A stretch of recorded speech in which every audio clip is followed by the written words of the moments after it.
Ask him. Why is there lines here? On the roof? Because that's where he tore it.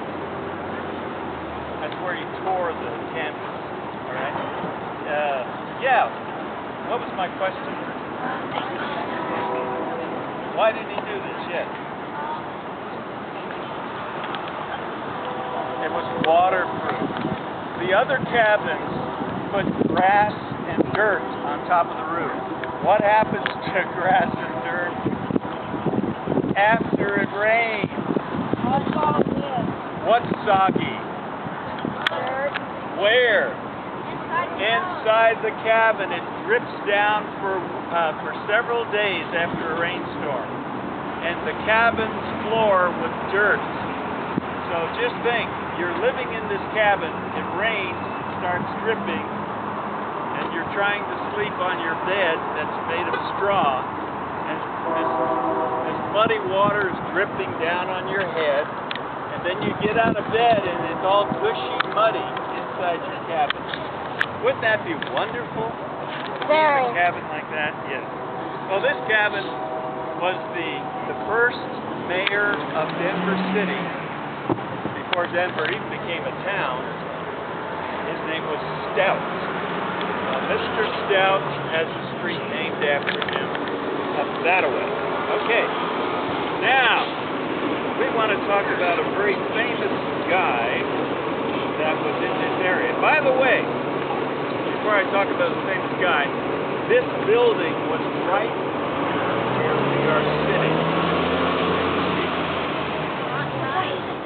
This building was right here, and where do you think that big bell was? It was on top of this building in the bell tower up here. We'll talk about this building in a moment. Right now, if you look across the street at Union Hall over there, what year was that built?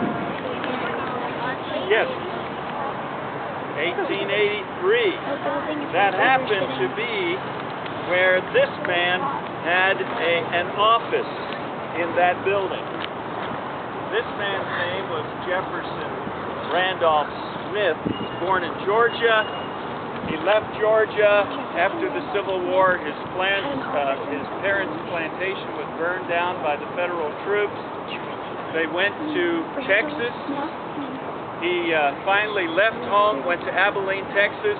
A man conned him out of his money in a shell game, which means the man tricked Jefferson out of his money. Well, Jefferson came on to Colorado, and when he was 18 years old, he went up to Leadville. How many of you have been in the mountains to Leadville? It's a neat place. Yes, put your hands down. When he went up there, he said to himself, I'm not going to be tricked anymore. I'm going to be the person that tricks other people. So he formed a gang of other young men like him. And they all had a different specialty in tricking people out of their money. Now his specialty was to take bars of soap, put a $100 bill around one of those bars of soap, and then have a whole pile of soap in front of him, and he would auction off the different bars of soap, and then on over the soap and the money, he would put yellow paper. By the way, that's not right here. Okay. Now, Mr. Smith, he was a good talker. First, he had to get a crowd gathered around him, so he would tell stories and tell jokes and get a crowd. Finally, he would say, oh, by the way, you guys look like you want to make some money. And I'll tell you what, I've got these bars of soap. You'd open this suitcase up, there would be bars of soap in there. And he said, now, watch me. And he would take a $100 bill, wrap it around one of these, and then wrap it with yellow paper. He would shuffle the bars of soap around and said, okay, now there are bars of soap with money on them. So just for $5, you have a chance to win $100. Who will be first? Oh, come here, young man. Give me your $5, okay? Would you open this? He picked out that bar soap, and let's see what happens. Oh, my word.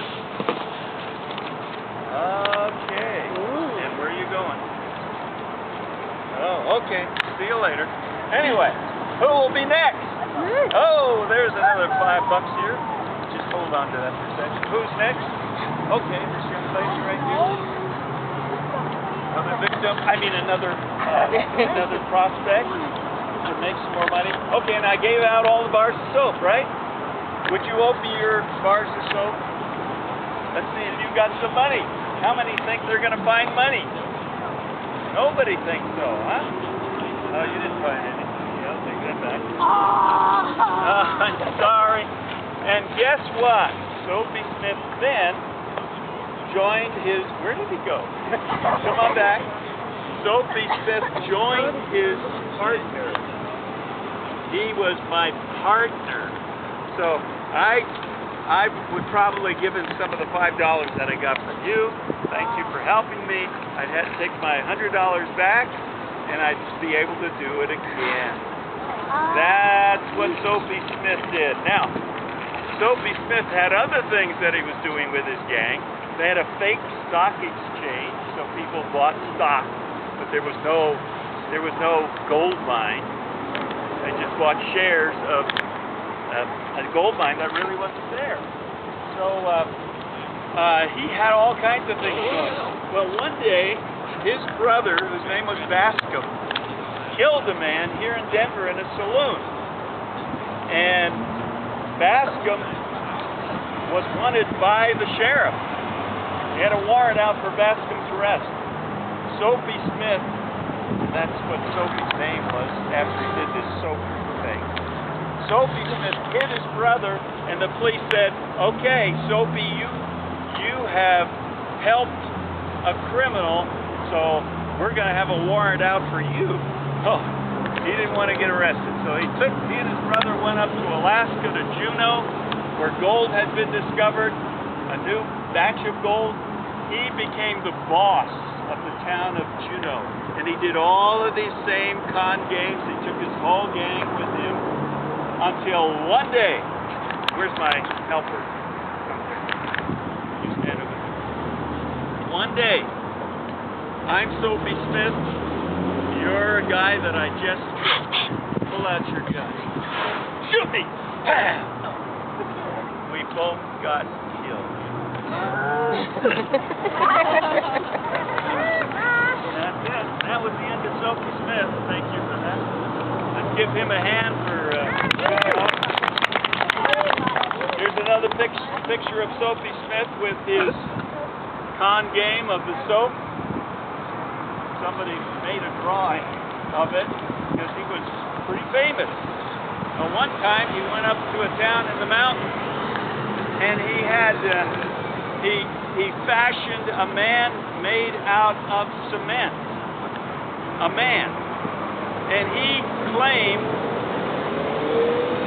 that this man was a famous man that was with one of the pioneers, John C. Fremont, who came through this area 100 years ago.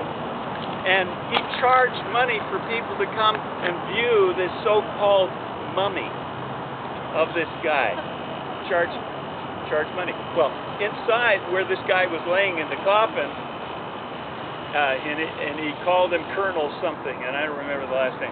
But anyway, he charged money, and he just had one little candle lit, so they wouldn't be able to really look and see that this was cement. So people got conned wherever Soapy Smith went.